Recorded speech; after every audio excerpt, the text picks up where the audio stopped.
Hello students, previous lectures में हमने exercise 4.3 का कंप्लीट एक्सप्लेनेशन देखा था, जिसमें हमने ये देखा था कि आप किस तरह से अपने रूट्स को इजीली फाइंड आउट कर सकते हैं और 3 मेथड्स आपके पास थे।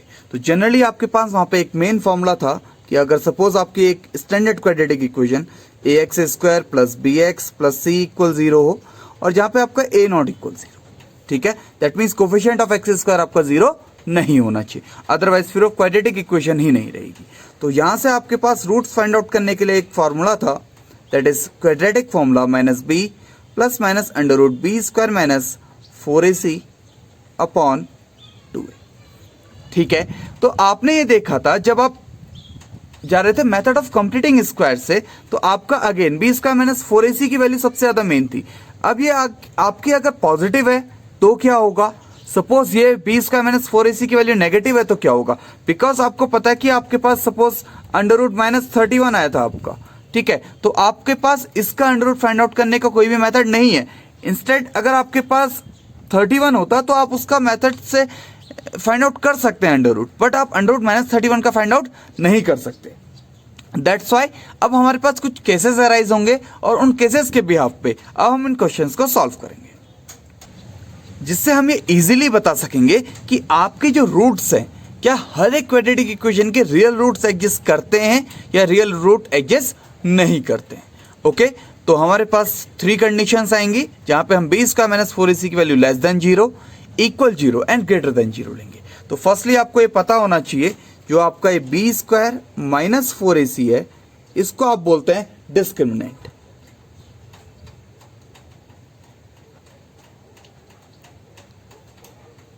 That is called discriminant.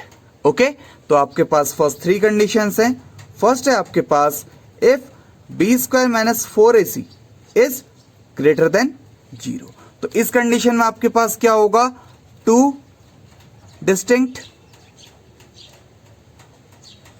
Real root exist. Okay, second आपके पास केस क्या बनेगा, b² - 4ac इज इक्वल 0। कई बार ऐसा भी हो सकता है कि ये 0 हो जाए, उस केस में आपके पास क्या होगा, 2 इक्वल रियल रूट एंड जो थर्ड कंडीशन आपके पास आएगी वो क्या होगी, b², ये वाली b² - 4ac <0, यानी कि आपके पास क्या है, नेगेटिव वैल्यूज हैं। तो इस केस में आपके पास नो रियल रूट एग्जिस्ट। ठीक है, क्लास 11th में आपका 5th चैप्टर है कॉम्प्लेक्स नंबर्स, वहां पे आप लोग इस तरह के फिर जो b² - 4ac <0 है उनके रूट्स किस तरह से एग्जिस्ट करेंगे, आप उन पे टॉक क्लास 11th में करेंगे। तो अभी हमने सिर्फ 2 मेजर केसेस देखने हैं, आपका first case and second case. Okay, and this is known as discriminant. ये आपको मालूम होना चाहिए, आपका एग्जाम में डायरेक्टली क्वेश्चन पूछ लिया जाता है कि आप नेचर ऑफ रूट्स बताइए, आपको गिवन क्वेश्चन के नेचर ऑफ रूट्स बताने। ठीक है, तो चलिए एक्सरसाइज 4.4 को सॉल्व करते हैं। तो आपके पास क्वेश्चन है कि find the nature of the root of the following equations and if the real root exist then find them. Okay, तो चलिए हम फर्स्ट क्वेश्चन को सॉल्व करते हैं। ओके, तो आपके पास इक्वेशन क्या है, 2x² - 3x + 5 = 0। इसकी जगह पे आपकी स्टैंडर्ड इक्वेशन क्या होती है, ax² + bx + c = 0। तो चलिए हम कंपेयर कर लेते हैं। तो 2b = -3 एंड c = 5।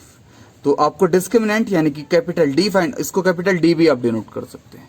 ठीक है, तो इसको लिख लीजिए डायरेक्टली b² - 4ac। तो ये कितना आ जाएगा आपके पास, -3² -4 × 5 × अच्छा सॉरी उल्टा हो गया, कोई दिक्कत नहीं। ठीक है, तो ये आ गया आपके पास 9, ये आ गया आपके पास 4 5 22 40। That is again what, that is -31 and -31 is less than 0। Obviously -31 is less than 0, that's why real root not exist. तो जैसे ही आपका नेगेटिव आ जाएगा आप डायरेक्टली बोल देंगे कि रियल रूट आपका एग्जिस्ट इस पर्टिकुलर केस में नहीं करेगा। ठीक है, तो चलिए ऐसे ही सेकंड क्वेश्चन आपका सॉल्व करते हैं। That is 3x square minus 4 root 3x plus 4 equal 0। तो ये आपके पास कितना आ जाएगा, देखिए स्टैंडर्ड इक्वेशन अगेन आपके पास ax square plus bx plus c equal 0। तो कितना आ गया, a equal 3, b equal minus 4 root 3 and c equal 4। Okay, तो ये आपके पास आ जाएगा डिस्क्रिमिनेंट यानी कि d, capital D, that is b square minus 4ac। तो b स्क्वायर यहां से आपके पास आ जाएगा minus 4 root 3 square minus 4 into 3 into 4। तो ये देखिए कितना आ गया आपके पास, माइनस का स्क्वायर हमेशा पॉजिटिव आ जाता है, तो 4 4 जा 16, 3 जा 48 एंड सिमिलर 4 4 जा 16, 3 जा 48। तो ये आ गया आपका 0। सो ये वाली सेकंड कंडीशन आ गई, 2 रियल रूट एग्जिस्ट। तो अब ये क्या बोल रहा है, अगर रियल रूट एग्जिस्ट कर रहे हैं तो आपको रियल रूट्स फाइंड आउट करने हैं। तो क्या आ जाएंगे आपके, x equal minus B plus minus under root B square minus 4ac upon 2। ठीक है, तो यहां से आ गया आपके पास minus of minus 4 root 3 plus minus under root minus 4 root 3 square minus 4 into 3 into 4 whole upon 2 into 3। तो ये आपके पास कितना आ गया, 4 रूट 3। अभी हमने ये कैलकुलेट किया तो आपका 0 ही आना है। ठीक है, 6। तो ये आ गया आपके पास 4 रूट 3 अपॉन 6। तो अब आप इसे किस तरह से लिख सकते हैं, दैट इज 4 रूट 3 अपॉन, इसे आप 2 इंटू रूट 3 इंटू रूट 3 भी लिख सकते हैं। तो रूट 3 से रूट 3 कैंसिल आउट, 2 2 जा 4, दैट इज 2 अपॉन रूट 3। तो रूट्स क्या होंगे आपके पास, बिकॉज ये क्वाड्रेटिक इक्वेशन है तो 2 रूट्स होने हैं, तो 2 equal roots, that means 2 by root 3 comma 2 by root 3। तो इस तरह से आपके 2 इक्वल रूट्स आ जाएंगे। तो ये आपके क्वेश्चंस के नेचर फाइंड आउट, यानी कि आप क्वाड्रेटिक इक्वेशंस के नेचर को किस तरह से फाइंड आउट कर सकते हैं कि वो एग्जिस्ट करेंगे या नहीं करेंगे, और अगर एग्जिस्ट करेंगे भी तो किस तरह की उनकी प्रॉपर्टीज होगी, यानी कि वो रियल रूट होंगे या 2 इक्वल रूट होंगे, आप इस मेथड से फाइंड आउट कर सकते हैं। ठीक है, तो अब हमें इन क्वेश्चंस में कहीं पे k की वैल्यू दी हुई होगी और हमें इन मेथड से उसे फाइंड आउट करना होगा। चलिए वो क्वेश्चंस देखते हैं। ओके, तो आपका सेकंड क्वेश्चन है, find the value of k if there exist equal roots. तो चलिए देखते हैं इसका सॉल्यूशन क्या होगा आपका। तो आपके पास है 2x square plus kx plus 3 equal 0। Standard equation है आपके पास ax square plus bx plus c equal 0। तो कंपेयर करने पे आपका a equal two b equal k and c equal 3। तो डिस्क्रिमिनेंट फाइंड आउट कर लीजिए, कितना हो जाएगा आपका b स्क्वायर माइनस 4ac। तो यहां से आपके पास वैल्यू हो जाएगी k square minus 4 into 2 into 3। तो ये आपके पास आ गया k स्क्वायर माइनस 4 2 8 3 जा 24। सिंस रूट्स आर इक्वल, तो क्या आ जाएगा आंसर, d इक्वल 0। डिस्क्रिमिनेंट 0 हो जाता है ना आपका इक्वल रूट्स में, आपके लिए वही कंडीशन आएगी। तो यहां से क्या आ गया, k square minus 24 is equal 0।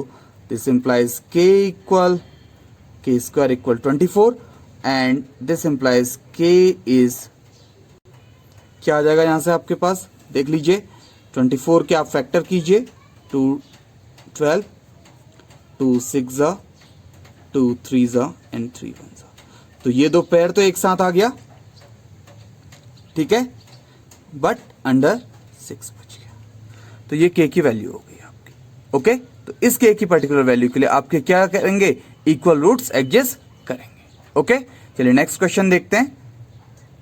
और उससे पहले आपको ये समझना नेसेसरी है कि इस तरह के क्वेश्चंस, ये वाला जो पर्टिकुलर क्वेश्चन है ये आपके बोर्ड्स में कई बार आता है। तो बुक में आपका एक क्वेश्चन और है ऐसी, और कुछ एग्जांपल्स में भी है, आप उन्हें ऐसे ही सिमिलर ऐसे सॉल्व कीजिए, आपके हर एक क्वेश्चन का आंसर एज इट इज आ जाएगा। ओके, चलिए नेक्स्ट क्वेश्चन देखते हैं।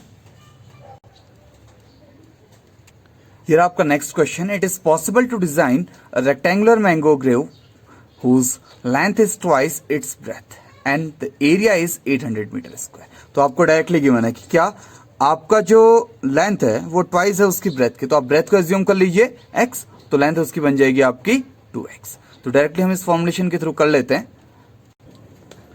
Let breadth of the mango grove is equal x, metre दिया हुआ है तो मीटर ले लेते हैं, एंड गिवन क्या है आपके पास, गिवन बहुत मेन पार्ट है आपके पास, क्या है, length is twice its breath.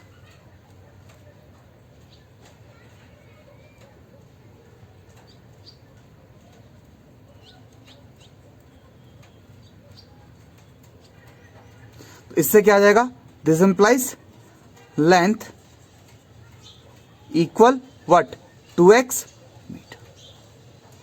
अब आपको क्या गिवन है, since area is equal what, 800 metre square, तो दिस इंप्लाइज, अब एरिया क्या होगा आपका, what is the area of a rectangle,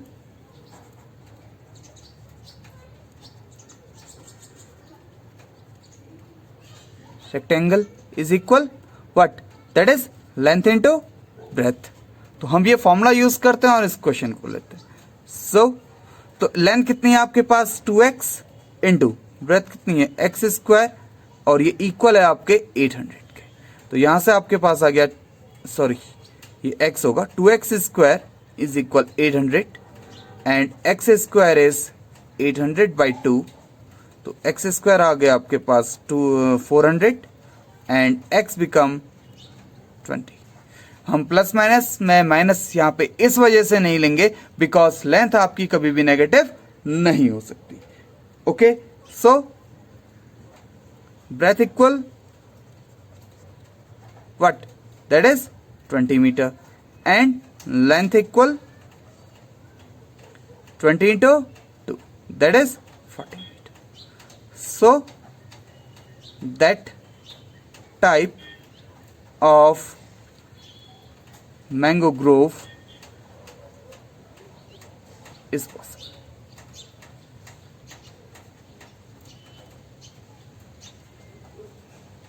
okay, तो आई थिंक आपके बाकी क्वेश्चंस भी नॉर्मली इसी तरह के हैं, तो आप उन्हें भी सॉल्व कीजिए। नेक्स्ट लेक्चर में हम लोग AP that means arithmetical progression की बात करेंगे और उसके कुछ नए कंसेप्ट्स को समझने की कोशिश करेंगे और उसके क्वेश्चंस को सॉल्व करेंगे। Okay, thanks for watching this video. Please like, share and subscribe.